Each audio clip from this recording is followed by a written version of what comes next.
बिस्मिल्लाहिर्रहमानिर्रहीम। अस्सलाम वालेकुम। बेगम को शादी के कुछ साल बाद ख्याल आ गया, बिल फर्ज अगर वो अपने खामन को छोड़ के चली गई तो खामन कैसा महसूस करेगा। बीवी ने कागज पे लिखा, आपके साथ अब मैं नहीं रह सकती, बोर हो गई हूँ, अब मैं हमेशा के लिए घर छोड़ के जा रही हूँ। कागज को इसने मेज पे रख दिया। खामन के आने का वक्त हुआ।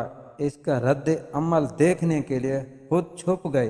खामद ने मेज पे रखा कागज आकर पढ़ा। थोड़े टाइम की खामोशी के बाद इसने फिर इस कागज पे कुछ लिखा। शौहर खुशी के मारे हंसने लगा। इसने फिर किसी को कॉल करके कहा, मैं आज आजाद हो गया हूँ। गालबन मेरी जहल बेगम को ख्याल आ गया, मेरे वो काबिल नहीं थी, इसलिए वो आज घर से हमेशा के लिए चली गई है। कमरे से वो बाहर चला गया। खामद के चले जाने के बाद बेगम को बड़ी तकलीफ हुई।